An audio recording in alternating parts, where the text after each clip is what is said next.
अस्सलाम वालेकुम, सत श्री अकाल, नमस्कार दोस्तों। स्वागत है आप लोगों का यूएई के नंबर 1 हिंदी समाचार चैनल यूएई समाचार में। तो ये है आज के मुख्य समाचार। तकरीबन 678 पाकिस्तानी नागरिकों जो विजिट वीजा पे यूएई आए थे, दुबई इंटरनेशनल एयरपोर्ट पे इनको रोक दिया गया है क्योंकि ये खरे नहीं उतरे हैं जो विजिट वीजा के लिए मापदंड तय किए हैं दुबई सरकार ने। जानकारी दी है दुबई स्थित पाकिस्तानी कॉन्सुलेट जनरल ने। इनमें से तकरीबन 558 यात्रियों को वापस भेजा जा चुका है और 120 यात्रियों को भेजा जाएगा आने वाले 12 घंटों में अलग अलग फ्लाइट में। ये जानकारी दी है पाकिस्तान के कॉन्सुल जनरल ने मीडिया के हवाले से। कॉन्सुलेट जनरल ने एक हेल्प डेस्क का भी ऐलान किया है जो इन तमाम यात्रियों की मदद कर रही है वापस देश पहुँचाने के लिए। अबुधाबी पुलिस ने जितनी भी गाड़ियाँ अबुधाबी अमीरात एंटर कर रही है उनके विंडशील्ड के ऊपर एक छोटा सा QR कोड का स्टिकर लगाना शुरू कर दिया है। इस पे एक बार कोड की तरह QR का एक कोड होगा जिसकी फोटो लेते ही आपके मोबाइल पे तमाम जानकारी खुल जाएगी ट्रैफिक से रिलेटेड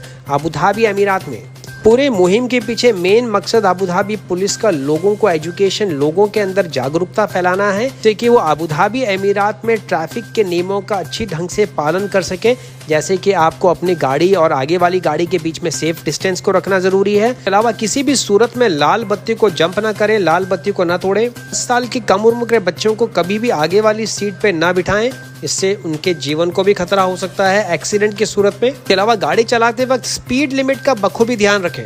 क्विक रिस्पॉन्स कोड यानी QR कोड होता क्या है? एक सिंपल लैंग्वेज के अंदर एक मशीन रीडेबल कोड होता है जिसकी फोटो खींचते ही आपके मोबाइल के द्वारा वो जो एप्लीकेशन है, वो जो वेबसाइट है, वो सीधा खुल जाती है। मतलब कि आपको उसको टाइप करने की जरूरत नहीं है, वो एड्रेस आपको याद रखने की जरूरत नहीं है, आपको खाली फोटो खींचना है और बाकी काम मोबाइल फोन करेगा। इजराइल के एक मंत्री ने कहा है कि संयुक्त अरब अमीरात से इजराइल का पहला आधिकारिक प्रतिनिधिमंडल हवाई अड्डे पर ही रह सकता है।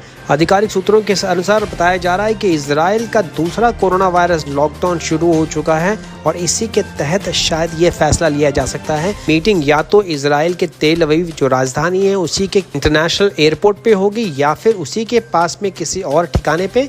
ये जानकारी देते हुए विज्ञान मंत्री इजहार शाह, जिसका मंत्रालय मंगलवार को आने वाले यूएई के प्रतिनिधि मंडल के साथ बातचीत कर रहा है। कोरोना वायरस के प्रोटोकॉल के तहत इनको कुछ घंटों एयरपोर्ट पे रुकना पड़ सकता है। यूएई के विदेश और अंतर्राष्ट्रीय सहयोग के मंत्री शेख अब्दुल्ला बिन जायद अल नाह्यान ने मुलाकात करी बाप्स स्वामीनारायण संस्थान के एक प्रतिनिधि मंडल से जो कि मंदिर बना रहा है अबुधाबी में, जो अपने आप में सबसे बड़ा और भव्य मंदिर होगा पूरे खाड़ी में। अलेन में हुई इस मीटिंग के दौरान शेख अब्दुल्ला ने बातचीत करी श्री पूज्य ब्रह्मवीरी स्वामी जो कि लीडर हैं हिंदू कम्युनिटी और मुखिया है बाप्स हिंदू मंदिर अबुधाबी के, और अभी तक के हुए निर्माण कार्य का पूरा जायजा लिया। सभी की जानकारी के लिए पिछले साल 2019 अप्रैल में इस मंदिर का शिलान्यास किया गया था और इसका निर्माण का कार्य शुरू हुआ था दिसंबर 2019 में। मंदिर के अंदर प्राचीन पत्थर की गढ़ाई का कार्यशाला का काम किया जाएगा और 2022 तक इस मंदिर के निर्माण के पूरे होने की आशंका है। अबुधाबी पुलिस ने ट्विटर के द्वारा लोगों को आगाह किया है कि किसी भी सूरत में जो टैक्सी और बसेस के लिए अलग से लेन बनाई गई है उस पे गाड़ी ना चलाएं और रेडार द्वारा कैच करने पर 400 दिरहम का मुकालफा यानी फाइन लगाया जा सकता है। सोशल मीडिया के द्वारा जारी की गई एक कैंपेन यानी मुहिम के तहत अबुधाबी पुलिस ने एक वीडियो जारी करके लोगों को आगाह किया है। यूएई के अंतर्राष्ट्रीय सहयोग और विदेश मंत्री शेख अब्दुल्ला बिन जायद अल नाह्यान ने आज कोविड-19 वैक्सीन का टीका लगाया। अपने ट्विटर हैंडल पे एक पोस्ट साझा करते हुए उन्होंने कहा कि ये टीका अपने आप में यूएई में जीवन सामान्य की तरफ लाने के लिए एक महत्वपूर्ण कदम है। पिछले महीने यूएई सरकार ने अप्रूवल दे दिया था इमरजेंसी यूज करने के लिए इस कोविड-19 के टीके को, जो कि डेवलप किया जा रहा है चाइना की साइनोफर्म कंपनी के द्वारा। और अब तक संयुक्त अरब अमीरात में 31,000 वॉलंटियर्स टीके का सफल परीक्षण कर चुके हैं। अब तक कोई भी नेगेटिव यानी नकारात्मक लक्षण देखने को नहीं मिले हैं सारे वॉलंटियर्स में। दूसरी ओर शारजा के police chief major general Saif Zari Al Shamsi ने भी आज कोरोना का टीका लगाया। जानकारी दी है शारजा पुलिस ने अपने ट्विटर हैंडल के द्वारा। वीरवार यानी जुम्मेरात के दिन एक 36 साल के एशियाई मूल के वर्कर की मौके पर ही केन के द्वारा गिरने से मृत्यु हो गई। ये घटना हुई शारजा के अल मदाम इलाके में। से शारजा पुलिस को इसकी सूचना मिली, वो पैरामेडिक्स की टीम के साथ मौके पर पहुंची, लेकिन वर्कर को बचाया नहीं जा सका। पुलिस ने अपनी तहकीकात की शुरुआत कर ली है। इसी के तहत उन्होंने सेफ्टी और सिक्योरिटी के सुपरवाइजर को, क्योंकि वारदात होने के बाद मौका छोड़ के भाग गए थे, उनको ढूंढ के अपनी हिरासत में लिया है आगे की तहकीकात करने के लिए। कोरोना महामारी के चलते अपने निरीक्षण के दौरान दुबई म्युनिसिपैलिटी ने 5 अलग अलग संस्थानों को मुखालफा यानी फाइन इशू किया है, जिसमें 2 फिटनेस सेंटर, 2 मसाज सेंटर और 1 सलून शामिल है। टोटल 2268 जगह पे निरीक्षण किया दुबई म्युनिसिपैलिटी की टीम ने,